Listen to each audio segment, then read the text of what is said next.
Halo Sobat Kalem, bagaimana kabarnya hari ini? Selamat pagi, siang, ataupun malam. Kembali lagi bersama kami di Mari Bercerita Sampai Tenang. Hari ini kita dengan pembahasan baru ya Karyo. Gimana nih? Pembahasan yang sering banget biasanya tuh dijadikan konten di Instagram, di YouTube, dijadikan konten oleh orang-orang, ataupun juga kalimat-kalimat motivasional yang ada di Instagram.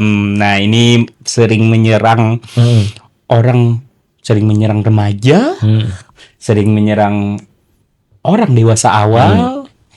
Biasanya ya kayaknya nggak cuman remaja ataupun dewasa awal ya. Mungkin ada sebagian orang yang berpotensi juga dia memiliki kecenderungan merasakan ini ya, gitu.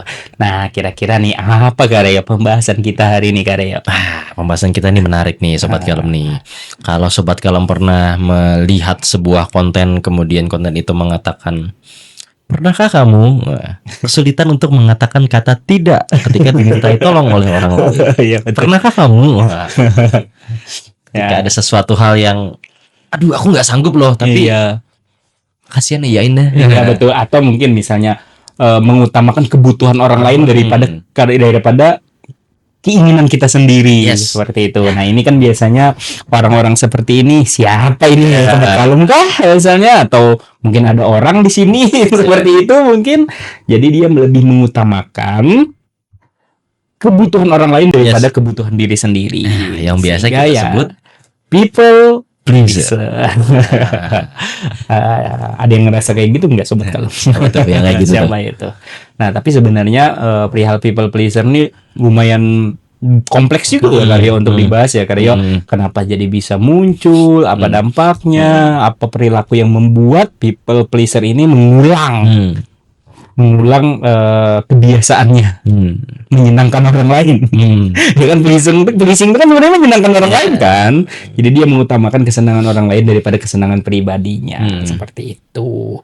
Nah, nih coba Karyo jelaskan nih, apa sih sebenarnya yang dimaksud dari people pleaser? Oke, ini bahasa sederhana aja ya Sobat Kalem ya. People pleaser itu adalah ketika seseorang itu secara konsisten memenuhi kebutuhan orang lain, membantu orang lain, menolong orang lain, dan seterusnya. Bahkan ketika orang tersebut merasa dirugikan, mungkin ketika orang tersebut sebenarnya tidak mampu, atau ketika orang tersebut kesulitan gitu Sobat Kalem. Ya simpelnya adalah kita tuh maksa bantu orang gitu. Di momen kita tuh sebenarnya juga susah. Gitu. Berarti apa sih yang membedakannya dari aku melakukan ini karena aku merasa karena aku harus menjadi orang yang baik. Nah, apa sih yang membedakan antara people pleaser dengan aku melakukan ini sekedar karena aku merasa aku orang yang baik? Nah, ini menarik nih Sobat Kalem nih. Jadi coba kita bahas pada 3 konteks. Yang pertama adalah konteks orang egois. Orang egois ini kan nolak semuanya ya. Pokoknya mengutamakan ego diri sendiri. Aku minta tolong, enggak. Aku minta bantuan, tidak. Kerjakan sendiri, semuanya ditolak lah pokoknya. Ya intinya apapun yang membuatku senang, apapun yang membuatku nyaman, ya itulah aku. Aku tidak mau diganggu. Kemudian yang kedua adalah keterkaitannya dengan orang yang baik hati. Kalau orang yang baik hati ini dia nolong orang, tapi dia juga tahu batasan ketika dia mau nolong orang. Berarti bisa menolak. Ya, simpelnya let's say lah, misalkan aku atau ini Ilyas sebagai seorang psikolog, kemudian tiba-tiba datang kliennya itu anggaplah keluhannya apa ya, ini deh NPD. Sedangkan kami nih, misalkan kami tidak punya kompetensi untuk menangani NPD, kami juga bingung, wah ini intervensinya gimana nih, belum pernah lagi pegang NPD, ini NPD berat banget nih, ini kasus klinis segala macam. Akhirnya kami kasih senior aja deh. Betul. Misalkan, atau ketemu klien yang misalnya let's say ada klien yang konflik rumah tangga misalkan, kemudian kita bukan pakarnya, akhirnya kita merujuk ke orang lain. Betul, berarti Kita baik, betul, kita mau nolong, tapi kita paham batasan kita sampai sini loh. Berarti Kita belum punya kompetensi untuk sampai ke sana, maka diarahkanlah ke yang lain. berarti mengerti batasan diri, mengerti potensi diri. Yes. Kalau orang baik itu ya gitu teman-teman, dia nolong sesuai dengan sumber daya yang dia miliki. Betul. Let's say ada orang minta uang lah, misalkan ini dong, punya nggak uang, aku belum makan nih, 300.000 aja. Buat makan 300.000, buat makan seminggu lah misalkan ya, seminggu 300.000 bisa nggak? Sedangkan uang kita tuh cuma 100.000. Iya. Terus kita, yaudah 100.000, aku ikhlas, rezeki akan dilipat gandakan oleh Allah. Ya bener sih. Iya, tapi tidak realistis tidak dan begitu tidak terukur. konsepnya. Nah, kalau orang baik itu, ya dia Mengetahui kapasitas diri. mengetahui kapasitas dirinya. Kalau nolong orang, ya nolong aja. Nah, orang-orang yang tidak mengetahui kapasitas dirinya, nah itu yang disebut people pleaser. Betul. Dia sudah tahu tidak mampu, dia sudah tahu tidak mau, tapi dia paksa untuk mau, yang sedangkan itu malah mengganggu kebutuhan dirinya sendiri. Berarti berkaitan erat dengan kepribadian ya. Atau Biasanya ada cerita di masa lalu sih, Iya, sehingga betul. dia menjadi people pleaser. atau empatinya terlalu tinggi. Mungkin. Tapi biasanya ini sih, people pleaser tuh munculnya kebanyakan itu karena sebelumnya pernah ditolak. Itu bisa Terus tuh juga. merasa kalau dia membantu orang lain merasa lebih berharga lah seperti itu. Akan tetapi dia memaksakan. Jadi sebenarnya tindakannya sama, tapi dasarnya berbeda. Yes, betul. Dasar alasan ketika dia melakukan hal itu berbeda. Nah, ketika seseorang itu nice man, dia mengetahui kapasitas dirinya, dia mengetahui batasan, dan dia mampu untuk menolak ataupun menyarankan suges hal yang lain. Nah, tapi kalau people pleaser, ketika orang minta tolong sama dia nggak mengerti kapasitas dirinya. Jadi dia itu memaksakan dirinya untuk menyenangkan orang lain. Nah, itulah alasannya kenapa namanya people pleaser, karena dia menyenangkan orang lain, mengabaikan kebutuhannya sendiri. Nah, itu yang membedakan. Jadi sebenarnya tindakannya sama. Tindakannya sama untuk menguntungkan orang lain, akan tetapi landasan dasarnya tuh berbeda. Betul. Landasan dasarnya Bisa berbeda. dibilang terlalu baik. Atau ya mungkin itu tadi ya, tidak tahu batasan diri. Iya, tidak tahu batasan diri. Seperti itu. Dan penyebabnya beragam ya itu ya. Banyak Pleaser banget, itu ya, beragam. Biasanya ada penyebab sih di masa lalu. Mungkin dia pernah ditolak, mungkin dia pernah merasa kayak nggak dianggap, dia pernah merasa kayak dibuang oleh teman-temannya, terus tuh dia pernah ada merasa kayak nggak dihargai, sehingga dia ingin memunculkan kalau aku apalagi misalnya ada sejarah Karyo. Semisal nih ketika dia berbuat baik ternyata dia diapresiasi banget. Diapresiasi banget, sedangkan dia jarang mendapatkan itu. Nah, terus tuh akhirnya dia mengasosiasikan ketika berbuat baik dan mengabaikan kebutuhan diri sendiri. Jadi dia mengutamakan berbuat baiknya nih tanpa melihat kapasitas diri. Akhirnya apa? Akhirnya jadinya dia malah menyenangkan orang lain dan berpotensi menjadi people pleaser. Tapi sebenarnya banyak sih penyebabnya.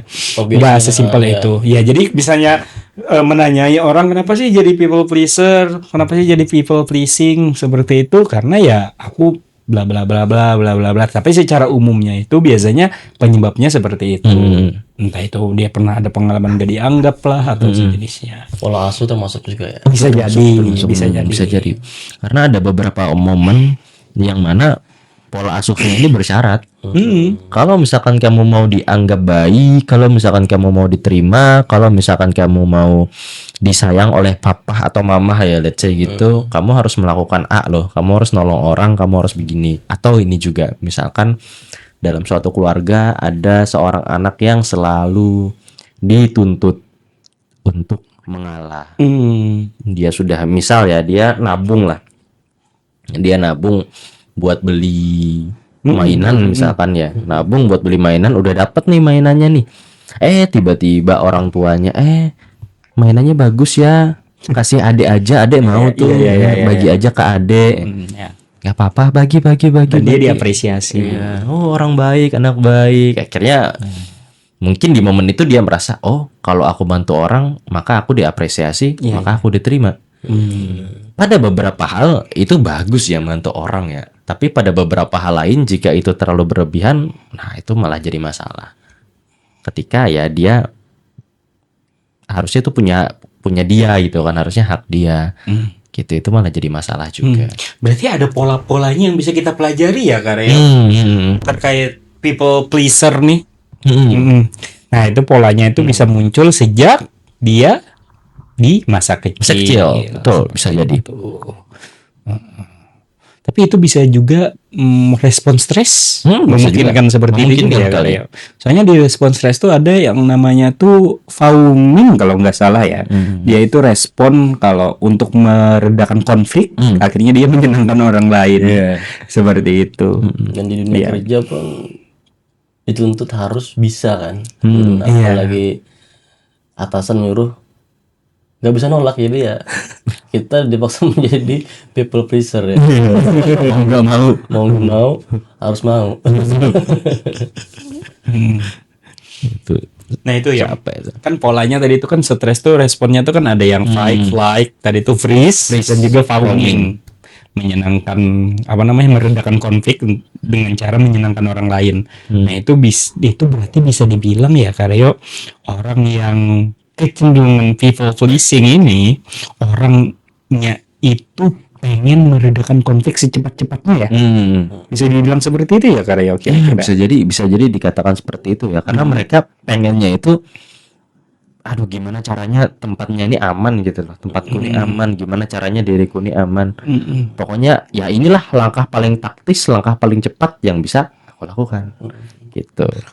Nah itu ya di satu sisi ada baiknya sih, tapi di sisi lain ketika itu terlalu berlebihan, baik lagi ya sobat kalem ya, Iya. sesuatu yang berlebihan tuh pasti nggak bagus ya. Itu pasti berdampak. Yes, bahkan ketika kita baik dalam konteks berlebihan ya, itu pun juga menjadi sesuatu hal yang tidak baik juga. Apakah kita bisa keluar dari atau keluar menjadi apa pribadi yang tidak people pleaser itu bisa nggak sih?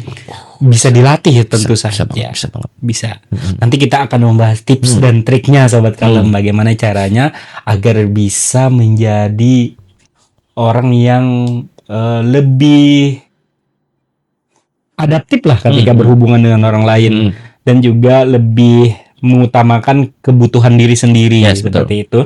Nah, kan tetapi kita harus mengetahui dulu pola-polanya, Bang Ginanjar. Soalnya ya kayaknya people pleaser ini juga berkaitan dengan attachment style ya karya. Betul. Berkaitan dengan attachment style. Jadi ada kecenderungannya orang yang yang memiliki attachment atau kelekatan yang cemas. Yes. Seperti itu, cemas cenderung lebih rentan mengembangkan people pleasing ini karena dia kan cemas tuh. Cemas. Orang yang ketika memiliki kelekatan yang cemas, dia tuh cenderung kayak aku nggak mau orang ini jadinya menjauh dari diri aku. Jadi dia cemas, mikirkan banyak, kepikiran macam-macam di otak. Akhirnya apa? Dia akhirnya menyenangkan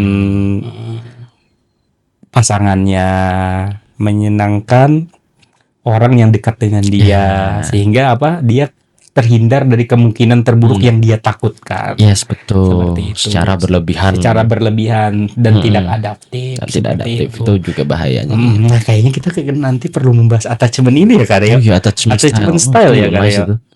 Soalnya banyak pembahasan juga tentang attachment style nih. Oke, selanjutnya nih. Tapi ada kemungkinan juga nggak sih budaya Indonesia atau budaya kita mendukung kalau kita menjadi orang yang menyenangkan orang lain secara berlebihan? Bisa berpotensi seperti itu juga nggak sih? Nah ini kayaknya perlu kita bahas lagi juga sih. Kira-kira ada nggak sobat kalem di sana yang merasa dia menjadi orang yang people pleasing ini karena pengaruh budaya atau tuntutan budaya di sekitarnya, sehingga dia mengabaikan kebutuhan utamanya untuk menyenangkan orang lain terlebih dahulu. Ada nggak karena faktor budaya kira-kira? Tapi yang paling penting Karyo, kan banyak tadi pola-polanya Karyo. Nah, pola-polanya ini saling mempengaruhi satu sama lain. Tentu saja tuh, apalagi misalnya nih dia ternyata pencemas, attachment style-nya pencemas, terus tuh didukung oleh budaya, didukung oleh pola asuh sebelumnya. Akhirnya apa? Akhirnya perilaku people pleaser-nya itu atau people pleasing-nya itu semakin kuat kan. Nah, oleh karena itu, jika sobat kalem di sana merasa mengalami hal seperti itu, nah di sini kami mau membahas terkait bagaimana caranya kita manage diri agar tidak menjadi orang yang lebih mengutamakan kesenangan orang lain daripada diri sendiri. Bagaimana kira-kira Kak Rio? Oke, yang pertama yang harus teman-teman ingat, sobat kalau ingat adalah kita harus tahu dulu bahwa kebutuhan kita itu valid ya. Betul. Kita punya diri yang perlu Ya. dipuaskan juga dalam Dan- arti dipenuhi. Betul, ya. betul. Dan yang paling penting kalau Sobat Kalem semua pernah ikut ekstrakurikuler PMR, Ya. di sana selalu ditekankan Sobat Kalem kalau sebelum kalian menolong orang lain, tolonglah dirimu kalian sendiri. Yes. Kenapa? Karena ketika kalian saja celaka, bagaimana mungkin bisa menolong orang lain? Betul, betul. Betul kan Karwo? Betul, betul. Itu prinsip pertama dari PMR. Yang itu sangat relevan di kehidupan kita ya kan. Karwo? Iya. Lanjut kan. Nice tuh PMR. Biasanya kalau orang sakit tuh dikasih teh panas. Iya, bayangkan Sering penyakit tuh. Iya tuh. Lucu banget. Panas, minyak kayu putih gitu tuh. Penyelamat. Penyelamat. Air putih. Air putih kalau orang kecelakaan tuh air putih. Iya, air minum. Itu luar biasa. Luar Obat semua biasa. penyakit itu. Berkaitan dengan ini sobat Kalem, people pleaser. Yang pertama tadi kita harus menyadari bahwa kita juga punya kebutuhan. Ini cara sederhana aja ya sobat Kalem. Iya, iya. Dalam artian jika sobat Kalem mengalami people pleaser dan perlu penanganan yang lebih kompleks, perlu penanganan yang lebih prosedural, maka datanglah ke ruang terapi, ke ruang praktik, datanglah ke psikolog untuk penanganan lebih lanjut. Nah, kemudian yang pertama tadi adalah kita perlu menyadari bahwa diri kita juga butuh sesuatu. Yang kedua, kita juga perlu menyadari bahwa kita tidak egois. Ketika kita menolak orang lain itu juga bukan tindakan yang egois, gitu kan. Betul. Dan yang ketiga, ini poin yang sangat-sangat penting. People pleaser itu biasanya dia kalau dimintai tolong reaksinya cepat, langsung iya. Iya. Tapi dalam hati, aduh. Iya, tapi dalam hatinya, aduh. Gak enakan. Udah. Gak enakan. Hancur lagi. Iya. Gimana nih? Ya gak enakan. Nah, jadi poin ketiga ini penting sekali ketika teman-teman dimintai tolong dan teman-teman menyadari bahwa oh iya, aku people pleaser itu loh. Maka sadari, ya kasih ruang dulu, kasih jeda dulu buat mikir. Nah, dimintai tolong, tolong dong, misalkan apa ya? Belikan makanan nih 20 porsi, pakai uangmu dulu ya. Kemudian kita di momen itu juga punya banyak pekerjaan. Nah, yang kita bisa lakukan adalah coba pikirkan dulu. Oh iya, sebentar aku mikir dulu ya, boleh. Oh iya, sebentar aku cek dulu kerjaanku ya, cek dulu sambil mikir tuh. Ini kalau misalkan aku nolongin dia 20 porsi dan itu lama, ini kerjaanku selesai nggak nih? Udah banyak nih kerjaannya nih, sambil mikir. Dipikirkan dulu agar nanti sobat Kalem bisa berpikir secara jernih, bisa mengambil keputusan tidak berdasarkan dengan kecemasan tadi, tidak berdasarkan dengan haus validasinya, tidak berdasarkan dengan takut dinilai jelek atau menilai jelek dirinya sendiri dan lain sebagainya. Jadi kasih jeda dulu dan itu efektif loh sobat Kalem loh. Karena dengan kita memberi jeda ya tadi kita memberikan ruang kepada diri kita sendiri untuk berpikir secara lebih jernih. Tidak terpengaruh dengan emosi-emosi yang kita bawa. Nah, itu poin penting. Yang pertama harus sadar dulu bahwa diri sendiri juga membutuhkan sesuatu. Yang kedua menolak bukan tindakan yang egois. Dan yang ketiga adalah perlu memberikan jeda. Perlu memberikan jarak dan itu penting. Tapi kalau misalkan dalam kondisi lapangan kan Kak susah tuh beri jarak, beri jeda segala macam. Nah, itulah pentingnya dilatih teman-teman. Kalau sudah tahu dirinya people pleaser, ya latih pelan-pelan aja dilatih. Sesekali menolak, sesekali ya ngasih jeda. Betul. Jadi nanti ketika di momen benar-benar ada sesuatu hal yang kita tidak bisa mendapatkan jeda yang dalam waktu yang panjang, kita bisa menyadari secara lebih cepat bahwa oh, kalau aku melangsung nih mengiyakan, maka itu akan mempengaruhi diriku sendiri, berdampak negatif ke diriku sendiri. Betul. Tapi satu poin penting, jika people pleaser-nya terlalu akut, maka datanglah ke profesional. Tapi kadang people pleaser ini muncul dari penyakit mental kadang ya. Kayak aku ini kan takut kehilangan orang sekitar nih. Jadi kan takut kehilangan sekitar, akhirnya aku bereaksi supaya aku nggak kehilangan orang, jadi aku harus membagikan orang banyak gitu. Berarti termasuk memunculkan ya dari mental penyakit mental memunculkan people pleaser tersebut ya. Ya, bisa jadi bisa salah jadi, satunya. bisa jadi salah Karena satunya. dampak dari masalah klinis itu, wah itu pasti beragam. Beragam. Bagaimana dia berhubungan dengan orang lain, Betul. bagaimana berpengaruh ke pola pikir, Yes, pasti ya. beragam, pasti Emosional, kompleks sekali. banget. Kompleks. Tapi ya berpotensi lah. Tapi yang paling penting adalah bagaimana cara mengelolanya. Yes, Kan nih Sobat Kalem kan sudah tahu tuh tadi itu bagaimana cara mengelola ketika Sobat Kalem merasa kalau dirinya tuh ternyata orang yang sangat suka menyenangkan orang lain dibandingkan diri sendiri. Nah, kenapa penting banget mengelola perilaku people pleasing ini? Karena ya secara jangka panjang bisa membuat kelelahan secara emosional. Banget. Iya kan, banget. Karyo? Karena kita selalu mengutamakan keuntungan orang lain Betul. dibandingkan diri sendiri. Nah, sedangkan biasanya ekspektasinya juga ingin dipandang kalau aku menjadi aku pribadi yang baik nih. Tapi kan tidak semua orang yang kita bantu terkadang mengapresiasi kita. Betul sekali. Sehingga ekspektasi yang awalnya kita harapkan tidak terpenuhi, akhirnya kecewa sendiri. Kecewa sendiri, ya, itu kenyataan Lelah hidup secara itu. emosional, akhirnya kecewa sendiri, akhirnya sinis dengan orang lain, terus tuh menjadi orang yang malas bersosialisasi, menjadi orang yang pesimis dengan berhubungan dengan orang lain, akhirnya kan dampaknya jangka panjang tuh. Nah, makanya yang paling penting adalah Sobat Kalem semua harus sering-sering refleksi diri, sering-sering bertanya ke diri sendiri, sering-sering melihat diri sendiri dengan bentuk ya ngobrol dengan diri sendiri, journaling dan sejenisnya, refleksi terus setiap hari agar apa? Kita akhirnya muncul sebuah pertanyaan, apakah aku ini mengutamakan diriku sendiri dibandingkan orang lain, atau ternyata aku mengutamakan orang lain dibandingkan diri sendiri?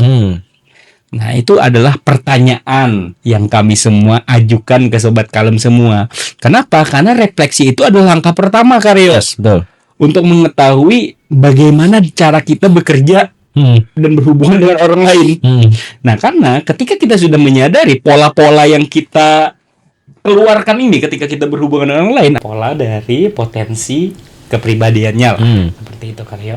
Potensi-potensi kalau Sobat Kalem semua ada mengalami yang namanya ya menjadi orang yang lebih mengutamakan kenyamanan orang lain dibandingkan diri sendiri. Yes, betul. Seperti itu.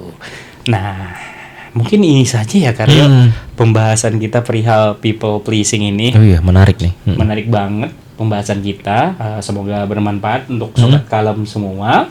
Ya, mungkin cukup hari ini ya, video episode hari ini. Salah hilap mohon maaf. Assalamualaikum warahmatullahi wabarakatuh.